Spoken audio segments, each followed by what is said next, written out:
Usul dua jawatan tertinggi tak dipertanding, tak sah kerana dikemuka secara salah.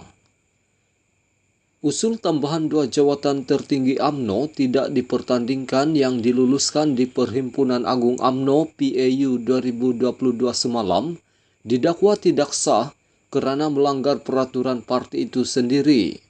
Peguam Datuk Samsudin Nawawi berkata, terdapat dua tafsiran digunakan penyokong usul itu, antaranya yang menganggap ia sebagai usul tambahan, seperti disebut Perwakilan Negeri Sembilan Muhammad Syukri Samsudin yang mengemukakan usul berkenaan.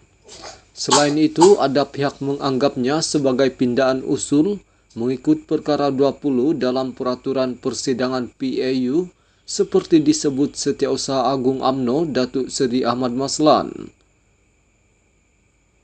Bagaimanapun, Samsudin menegaskan usul itu sama ada dianggap usul tambahan atau pindaan usul tetap tidak sah kerana ia dikemukakan secara salah dan sepatutnya ditolak oleh pengerusi tetap UMNO Tan Sri Badruddin Amiruddin.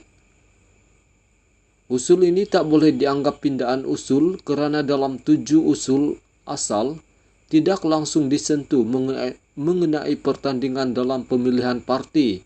Artinya ini adalah usul berasingan.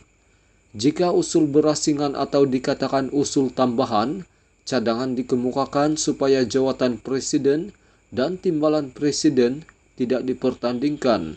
Bererti usul ini adalah untuk meminda perlembagaan UMNO. Perlembagaan UMNO jelas memperuntukkan dua jawatan itu mesti dipilih setiap 3 tahun atau dalam tempoh lanjutan yang dibenarkan. Jika usul meminda perlembagaan kena ikut peraturan, iaitu jika di bawah perwakilan, mesti ada notis 14 hari dan perlu diluluskan Jabatan Pendaftaran Pertubuhan ROS terlebih dahulu. Ia tak boleh dibawa perwakilan secara on the floor atau ketika perhimpunan. Apabila tidak ikut peraturan, usul ini sama ada tambahan atau pindaan adalah tidak sah dan sepatutnya ditolak pengerusi tetap dan tidak boleh dibahaskan apalagi diluluskan PAU, katanya.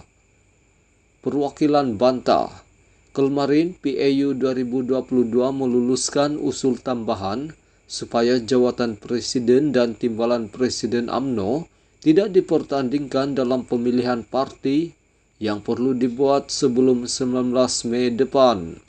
Walaupun beberapa perwakilan membuat bantahan ketika berbahas ucapan dasar Presiden. Antaranya Ketua UMNO bahagian Bukit Bintang, Datuk Seri Zainal Abidin Muhammad Rafiq yang mewakili UMNO Wilayah Persekutuan dan Timbalan Ketua UMNO bahagian Iskandar Puteri, Datuk Pandak Ahmad yang mewakili Johor.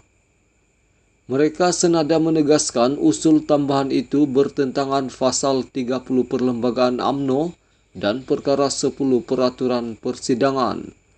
Bagaimanapun, pada sidang media selepas perhimpunan itu, Presiden UMNO Datuk Seri Dr. Ahmad Zaid Hamidi menegaskan usul tambahan itu adalah sah dan tidak boleh dicabar kerana PAU adalah badan tertinggi dalam UMNO. Ahmad pula dalam satu kenyataan hari ini menjelaskan sudah mendapatkan nasihat Peguam UMNO yang berpandangan kaedah usul itu dikemukakan adalah sah mengikut perkara 20 Peraturan Persidangan.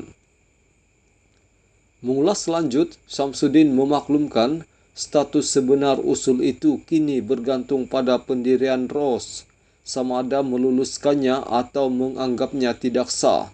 Kerana usul itu tidak boleh dikuatkuasakan tanpa kelulusan ROS. Jika ROS memutuskan usul itu sah dan masih ada yang tidak puas hati, ahli boleh membawanya ke mahkamah untuk mencabar usul tambahan itu, katanya. Sekian isu hangat ini, jangan lupa tekan butang subscribe dan kita jumpa lagi.